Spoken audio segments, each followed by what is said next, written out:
UKలో 1 year masters. No IELTS required up to 5 years visa. High visa success rate. Madam madam యాక్చువల్‌గా ప్రతి మనిషికి స్వార్థం అనేది ఉంటుంది. ఆ స్వార్థం ఎట్లా ఉండాలి అంటే ఉంటుంది. ఎట్లా మనకి మంచి జరిగే వరకు ఆ స్వార్థం బెటరే. అవతల వాళ్ళకి అన్యాయం జరగకుండా. అవతల వాళ్ళకి అన్యాయం జరిగే స్వార్థం ఏదైతే ఉంటుందో అది క్రైమ్‌తో సమానం. ఆ క్రైము ఇక్కడ కనిపిస్తుంది. అంటే ముగ్గురు స్వార్థపరులే. ఏ రకమైన స్వార్థపరులు? పెంచి అన్నిట్లోనూ పర్ఫెక్ట్‌గా ఆ అమ్మాయిని ఒక దారి తీసుకొచ్చిన కుటుంబాన్ని, తల్లిదండ్రులను కాదని ఏ రోజైతే ఆ అమ్మాయి ఇంట్లో నుంచి బయటకొచ్చిందో అది స్వార్థం. తన ప్రేమించిన వ్యక్తితోటే పెళ్లి చేసేసుకోవాలి, ఎళ్ళిపోవాలి. తల్లిదండ్రులు గుండెల మీద కొట్టి వచ్చేసింది. ఈ రోజున ఇక్కడ కూర్చుంది. వాళ్ళని ఒప్పించుకొని వాళ్ళకి ఏదైనా చేసుంటే ఈ రోజున ఆళ్ళిద్దరు చెంపలు పగలగొట్టడానికి ఆ పేరెంట్స్ ఉండేవాళ్ళు. కనీసం తండ్రి చనిపోయినప్పుడు కూడా వెళ్ళలేనంత స్వార్థభరితంగా ఈ అమ్మాయి ఉంది. తనకి అవసరం ఏదైతే ఉందో దాన్ని హ్యాపీగా తను తెచ్చుకోవడం కోసమని ఇంత దూరం దిగజారిన వ్యక్తి ఈవిడ. సో ఈవిడ స్వార్థం ఏదైతే ఉందో అది క్రైమ్‌లోకి రాకపోవచ్చు. తప్పు కింద మాట్లాడుకోవాలి. ఎందుకంటే తల్లిదండ్రులు ఈవిడ మీద కేసేయలేరు. ఈవిడ మేజర్ కాబట్టి లవ్ మ్యారేజ్‌లని తల్లిదండ్రులు కాదనుకొని వెళ్ళిపోయిన వాళ్ళు ఏ రోజైనా ఇలా కూర్చోవాల్సిన పరిస్థితులే 99% ఉంటున్నాయి. ఎక్కడో 1% మెచ్యూర్డ్‌గా నిలబెట్టుకుంటున్నారేమో గానీ, కాబట్టి ఎవరన్నా లవ్ మ్యారేజ్‌లు చేసుకోవాలనుకుంటే దయచేసి తల్లిదండ్రుల యాక్సెప్టెన్సీకి వాళ్ళు ఒప్పుకునేదాకా మీ వరకు మీరు కెరియర్‌లోనో, ఏదైనా జాబ్స్‌లోనో సెటిల్ అవ్వడానికి చూడండి. మీకు నచ్చని వ్యక్తులను పెళ్లి చేసుకోవద్దు గానీ, వాళ్ళని కాదని యువతలకు రావద్దు. ఎందుకంటే మీ జీవితాలు సర్వనాశనం చేయాలని ఏ తల్లిదండ్రులు అనుకోరు. వాళ్ళని ఒప్పించేదాకా ఓపిక పడితే బెటరు. ఇలా అన్యాయం అయిపోకుండా ఉండడానికి. ఎందుకంటే ఈ రోజున ఆ అబ్బాయి కాలర్ పట్టుకొని మాట్లాడడానికి ఈ అమ్మాయికి కుటుంబ సభ్యులు ఉండి కూడా లేకుండా చేసుకుంది తన చేతులారా. ఆయన విషయానికొస్తే ఆయన స్వార్థపరుడు. ఎంత దారుణం అంటే మిమ్మల్ని నమ్ముకొని ఒక అమ్మాయి మీ దగ్గరకొస్తే నీ స్వార్థంతో యాక్చువల్‌గా బెస్ట్ ఫ్రెండ్స్ కామన్‌గా ఉంటారండి. ఈ రోజున బెస్ట్ ఫ్రెండ్స్ అంటే బెనిఫిట్స్ విత్ బెస్ట్ ఫ్రెండ్స్ అని ఏదో కామన్‌గా వెళ్ళిపోతున్నాయి గానీ, ఒకప్పుడు బెస్ట్ ఫ్రెండ్స్ అంటే ఎంత క్వాలిటీగా ఉంటారంటే ముందుగా వీళ్ళిద్దరికీ పెళ్ళయింది కాబట్టి వీళ్ళిద్దరూ తల్లిదండ్రులతో సమానం ఆ అమ్మాయికి. ఆ అమ్మాయికి వెనకాల బ్యాక్‌గ్రౌండ్‌లో ఎవ్వరు లేరు.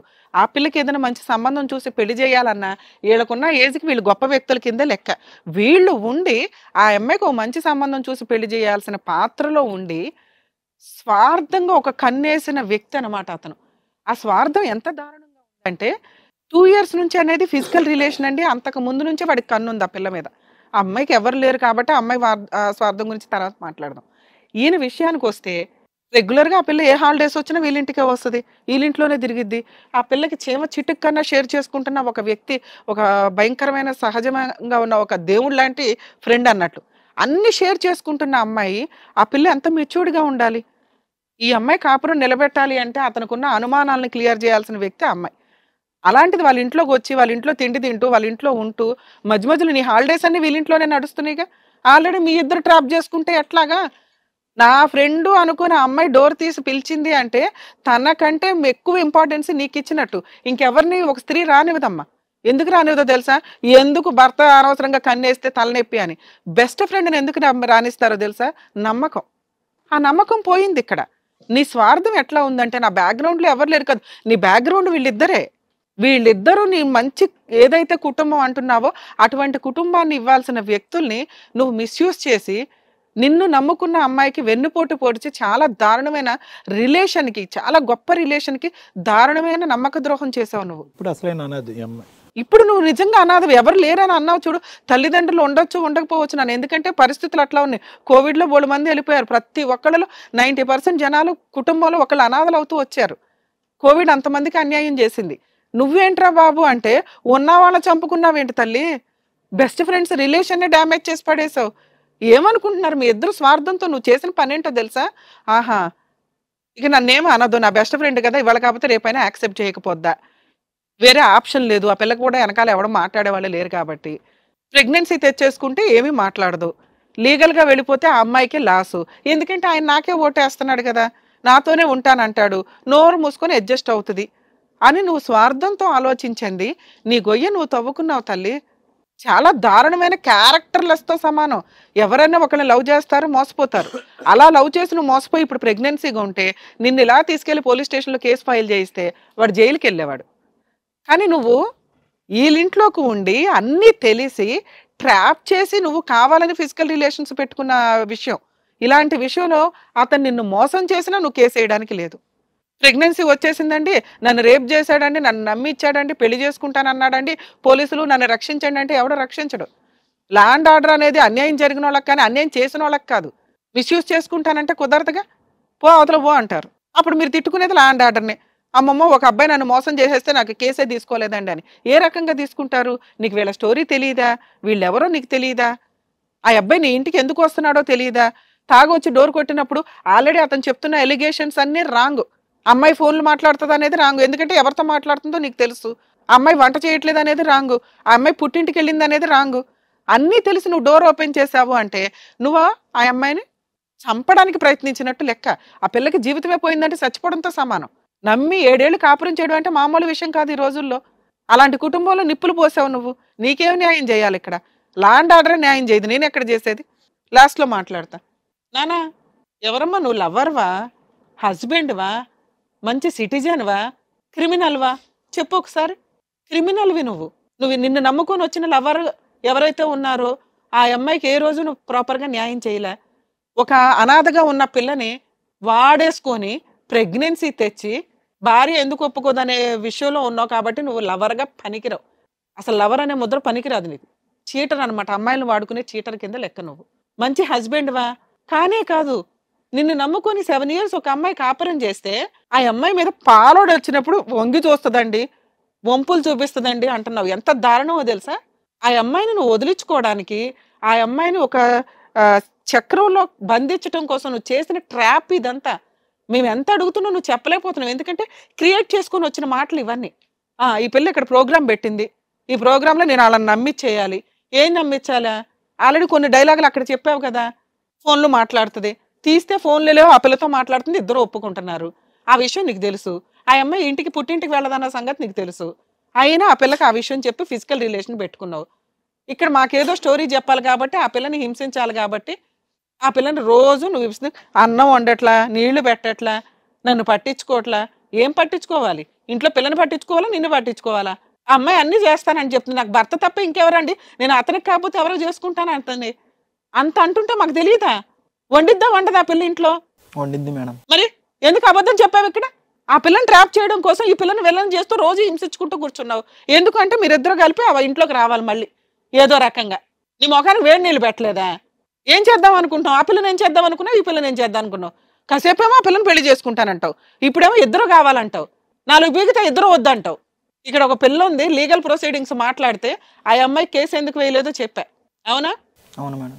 మీ ఆవిడకి తలుచుకుంటే ఎన్ని కేసులు వేస్తుందో తెలుసా? మీ ఇద్దరి మీద కేసు వేయడానికి మీ ఆవిడకి రైట్స్ ఉన్నాయి. మీ ఇద్దరు 7 years జైలుకి వెళ్తారు. భార్య ఉండగా అక్రమ సంబంధం పెట్టుకోవడం లీగల్గా వ్యాలిడో గొంగోరో అని గొంతు చించుకుంటున్నారు కదా. మీ ఇద్దరు పెళ్లి చేసుకున్నారని చెప్పడం 1 నిమిషం పని అమ్మాయికి. ఎందుకంటే మీ ఇద్దరు ఫోటోలు అన్ని దొరికినాయి మాకు. అంత విచ్చలవిడిగా తిరిగారు. మీ స్వార్థంతో మీరు తీసుకున్న గొయ్యకి ఆ అమ్మాయితో నువ్వు జీవితకాలం కాపురం చేయాల్సింది. ఆ పిల్ల మిస్టేక్ ఎక్కడ ఒక్క పాయింట్ కనిపించట్లా. అక్రమ సంబంధం పెట్టుకొని ఎదురుగా ఖాళీగా తేరగా దొరికింది. నీకు బయట అమ్మాయిలు ఎవరు దొరకరు, ఎందుకంటే నీ బుద్ధికి పెద్దగా గబుకుని పడిపోరు ఎవరు, అంతా తెలుస్తుంది కదా. ఫ్రెండ్ కాబట్టి ఖాళీగా ఉంది కాబట్టి పడిపోయింది అమ్మాయి. భార్య ఒప్పేసుకుంటుంది, ఇద్దరిని తీసుకొచ్చి ఇంట్లో దుకాణం పెడితే అనుకుంటున్నావు. ఏమో ఒప్పుకుంటావా నువ్వు? అస్సలు ఒప్పుకోను మేడం. అమ్మాయి ఒప్పుకోదు. ఏం చేద్దాం చెప్పు? ఇద్దరిని ఎట్లా అప్పు తీసుకొని కొడతాను మళ్ళీ. ఇద్దరిని తీసుకుని నేను ఆగమ్మా వెయ్యండి, ఒక 2 వేస్తే అంతే. నేనే కొట్టేదాన్ని లెగిసి. ఇద్దరిని చూసుకోవడం ఏంటి? పిచ్చవేషాలు వేస్తున్నావా? ఈ స్వార్థంతో 4 years నుంచి ఆ పిల్లని వేపుకు తింటున్నావు. మీ అమ్మాయి ఏం చేస్తుందో తెలుసా? పాప పుట్టి 4 years అవుతుంది. ఎలా ఉందో తెలుసా నీకు? అక్కడ ట్రాప్ చేసుకోవడానికి సరిపోతుంది నీకు. ఆడపిల్లలు అంటే అందరిళ్లలోనూ ఉంటారుగా. ఆ అమ్మాయితో కేసులు వేయించి నీ అంతు తేల్చమంటావా? నోరు మూసుకుని ఆ పిల్లని వదిలేస్తావా? వదిలేస్తున్నా మేడం. ఏమో నువ్వు నమ్ముతున్నావా? నమ్మను మేడం. నేను మేము నమ్మం. అస్సలు నమ్మను మేడం. ఏమో నువ్వు గబుక్కుని నమ్మేస్తావేమో అని మేము టెన్షన్ పడ్డాం. ఆల్రెడీ నమ్మే మా నాన్నని పోగొట్టుకున్నాం. ఏం చేద్దాం చెప్పు? నువ్వేదంటే అదే నాన్న. వాళ్ళిద్దరికి ఏం మాట్లాడాలో లాస్ట్లో మాట్లాడతాం. నాకైతే తను కావాలి మేడం. మరి మారతాను అంటున్నాడు కదా. నేను ప్రాపర్టీస్ ఉన్నాయా వాళ్ళకి? ఏం లేవు మేడం. మారుతా మేడం, మంచిగా ఉంటాను, మంచిగా చూసుకుంటాను పాపనని. ఆ అమ్మాయిని ఏం చేద్దాం చెప్పు? ఆ పిల్లకి బాధ వచ్చినా కష్టం వచ్చినా చెప్పుకోవడానికి ఒక ఏదైతే దారి ఉందో ఆ దారిని కట్ చేసేసారు మీరిద్దరు కలిపి. ఇంక ఇప్పుడు సైకలాజికల్గా సప్రెస్ అయిపోతూ ఉంటుంది. ఎవరికి చెప్పుకోలేదు ఇక్కడ ఈ బుద్ధులని. అప్పుడు నువ్వే ఒక ఫ్రెండ్వి, నువ్వే ఒక భర్తవి, నువ్వే ఒక తండ్రి పాత్రలో ఉండాలి ఆ పిల్లకి. నిన్ను నమ్ముకొని వచ్చిన అమ్మాయికి ఇదే పని ఆ పిల్ల చేస్తే నువ్వు ఉండేవాడువా? నీ బెస్ట్ ఫ్రెండ్తో తిరుగుతా నువ్వు బతకగలవా? అసలు తిరిగే దరిద్రులు ఉన్నారు బయట. నీ భార్య అలాంటిది కాదు కదా. చెప్పు, ఏం చేద్దాం చెప్పు. ఇప్పుడు మంచిగా చూసుకుంటా మేడం. ఆ అమ్మాయిని ఏం చేద్దాం? నానా, నీకు తెలిసి నువ్వు కావాలని చేసుకున్న పరిస్థితి, లీగల్గా నీకు ఎటువంటి సపోర్టు లేదు, నువ్వు వచ్చి నాకు న్యాయం చేయండి అన్నా మేమేమీ చేయలేము ఈ కేసులో. ఈ ఇంట్లోకి అయితే పంపించాం. అసలు వీళ్ళ ఇంట్లో ఎప్పుడు మేము సిఐడి ఇన్వెస్టిగేషన్ అయితే పెడతాం. ఎందుకంటే ఆ అమ్మాయి మమ్మల్ని నమ్ముకొని వచ్చింది, మంచి కుటుంబం. నువ్వు తేరగా దొరికావని వాడి పడేసిన ఒక క్రిమినల్ అతను స్వార్థం కొన్ని రోజులకి పోతూ ఉంటుందమ్మా. వాడేసుకున్నాడుగా ఇంకేం పెద్ద ఉండదు, ఫీలింగ్స్ కానీ ఏం కానీ ఉండవు. నీ వరకు నువ్వు ఓన్ డెసిషన్ తీసుకో. నీకు అన్యాయం జరిగినందుకు వాళ్ళిద్దరు కాపురం కావాలంటున్నారు కాబట్టి 10 lakhs కాంపెన్సేషన్ కట్టండి ఆ పిల్లకి. జాబ్ బాగానే చేస్తున్నావు మాకు తెలుసు. ఏమ్మా, ఆ పిల్ల నీ బెస్ట్ ఫ్రెండ్, మీ ఆయన చేసిన తప్పుగా అమ్మాయి అన్యాయం అవ్వకూడదు కదా. అవును మేడం. 10 lakhs కాంపెన్సేషన్ తీసుకోను. నీ లైఫ్ నువ్వు బతుకునానా, ఈ విషయం నువ్వు ఎవరికి చెప్పొద్దు, వీళ్ళు కూడా ఎవరికి చెప్పరు. నువ్వు ఎవరన్నా మంచోళ్ళని చూసి మ్యారేజ్ చేసుకుందో గానీ. Okay madam. ఏమంటారు మేడం నాకు నెలకొచ్చి 20,000 మేడం శాలరీ. నేను ఒక 2-3 లక్షల కన్నా ఎక్కువ వీలేను. వాడుకుంటావే జనాల్ని? కాదే, నీకు అన్నీ చెప్పిన నేను, ప్రతిదీ నా పరిస్థితి తెలుసు. అయినా కూడా నువ్వు ఎట్లా చేసినావు అసలుకి? నేను ప్రతిదీ నీకే కదా చెప్పేది. తను చెప్పిన మాటలు నువ్వు ఎట్లా నమ్ముతావు అసలుకి? తను చెప్పినప్పుడు నాకు చెప్పాలి కదా నువ్వు ఆ మాట. నేను చేస్తున్నానా చేస్తలేను అనేది నీకు క్లారిటీ తెలుసు కదా. నేను ఇది చేస్తున్నానే, నేను ఫోన్ ఎనీ టైం నీకే కదా నేను ఫోన్ చేసి మాట్లాడేది. మరి తెలిసి కూడా ఎట్లా చేస్తావే నువ్వు అసలుకి? నాకు వెనక ముందు ఎవ్వరు లేరని తెలుసు. నా ఫ్యామిలీని కూడా వదిలేసుకున్నా, మా డాడీని కూడా వదిలేసుకున్నా. ఇప్పుడు ఈరోజు ఈ సిచ్యువేషన్లో కూర్చున్నా నీ వల్ల. అది కూడా ఏమ్మా ఏంటి మరి? ఆ పిల్ల అడిగేదానికి సమాధానం కరెక్టే ఉంది, క్వశ్చన్ కరెక్ట్గానే అడుగుతుంది ఆవిడ. బెస్ట్ ఫ్రెండ్ ఇంత అన్యాయం చేస్తావా, ఈరోజు మమ్మల్ని రోడ్డు మీద కూర్చోబెడతావా అని. డబ్బులు అనేది నీకు కాంపెన్సేషన్ రూపంలో ఇప్పించాలి కాబట్టి మాట్లాడుతున్నావు తప్ప నువ్వు డబ్బుల కోసం చేసావని మేము అనట్లా.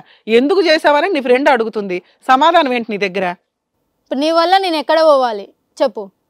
నువ్వు ఇదేనా ఇది న్యాయం చేసేది నాకు? ఇప్పుడు నీకు 3 లక్షలు 4 లక్షలు ఇస్తాను, నీకు మంచి సంబంధం చూసి పెళ్లి చేస్తాను, మంచిగా మేము ఉంటాం. అమ్మ మీరు ఉండొద్దు నాన్న, సంబంధం వరకు ఏమైనా హెల్ప్ చేస్తే చేయండి కానీ మీరేమి అసలు ఆ విషయంలో కూడా కల్పించుకోవద్దు. అమ్మాయి ఆల్రెడీ ఇండివిజువల్. నా ఫ్రెండ్ నేను చాలా మోసం చేశాను నిన్ను నమ్మి. అది ఇప్పుడు తెలిసిందా నీకు నేను నన్ను మోసం చేసినాను? ఆయన చెప్పినప్పుడు నీకు తెలియలేదా? అప్పుడు ఏం చేసినావు మరి? రూమ్కి వచ్చి డోర్ తీయగానే అయిపోతుందా ఇక? అప్పుడు నేను గుర్తుకు రాలేదా నీకు? మాట్లాడవేంది? సరే అమ్మా, అక్కడ అన్యాయం చేసింది మీ ఆయన కూడా కదా. అతను ట్రాప్ చేయబట్టి అమ్మాయి ఖాళీగా ఉండేదో నడిపించింది. ఇవ్వండి అమ్మాయికి ఒక 5 lakhs కాంపెన్సేషన్ ఇవ్వండి. నాన్న ఇక అంతే, వాళ్ళ దగ్గర నువ్వు వాళ్ళ పొజిషన్ ఏంటో నీకు తెలుసు. ఈ మాత్రం న్యాయం ఈ స్టేజ్ కాబట్టి చేయగలుగుతున్నావు. లేదా నీకు ఇంకా రైట్స్ ఉన్నాయి, వెళ్ళి కంప్లైంట్ ఫైల్ చేసుకుంటే పోలీస్ స్టేషన్లో కంప్లైంట్. అతని దగ్గర అయితే నీకు లీగల్గా ఉండడం కుదరదు. మీరు సీక్రెట్గా మ్యారేజ్ చేసుకుంటే అది బైగామీ కేసు, ఇంకా పెద్ద పనిష్మెంట్. ఇద్దరు 7 years జైలుకి వెళ్తారు. ఇక నీ లైఫ్ ఏంటో నీ గొయ్య నువ్వు తవ్వుకున్నావు కాబట్టి నువ్వు ఆలోచించుకొని డెసిషన్ తీసుకో. ఈ సెటిల్మెంట్ ఓకే అనుకుంటే 5 lakhs కాంపెన్సేషన్ ఇస్తారు, తీసుకో. అక్కడ బయట అగ్రిమెంట్ రాస్తారు, ఓకేనా? లేదంటే నువ్వు నచ్చపోతే నువ్వు లీగల్గా వెళ్ళిపోనాను. అది విన్నావా? ఎలాగో పెళ్లి చేసుకోవడం అనేది కుదరదు కాబట్టి మేడం చెప్పిందన్నా వింటే అట్లీస్ట్ నెక్స్ట్ ఏంటనేదన్నా నువ్వు చూసుకోవచ్చు. బాబు ఇక ఈ అమ్మాయికి అన్యాయం చేస్తే మాత్రం ఈ అమ్మాయి వెనకాల మా టీం ఉంటుంది, గుర్తుపెట్టుకో. ఆ పిల్లతో ఇంకో ఫోనులు చేసిన మాట్లాడినా, ఆ అమ్మాయితో అక్రమ సంబంధాలు పెట్టుకున్నా, నిన్ను జైలుకి పంపించడం ఒకటే ఉన్నది ఇక్కడ. చేయను మేడం, మంచిగా చూసుకుంటా పాపను. ఆ పిల్ల ప్రామిస్ చేయ మాట, ప్రామిస్ చేయ అమ్మాయికి.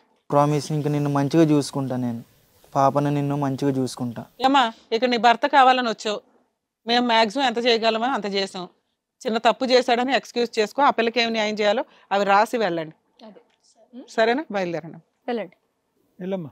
Thank you sir, thank you ma'am. వాళ్ళకి కరెక్ట్గా జడ్జిమెంట్ ఇచ్చి మరీ పంపించారు, ఏం చేయాలనేది కూడా చెప్పారు. Thanks a lot.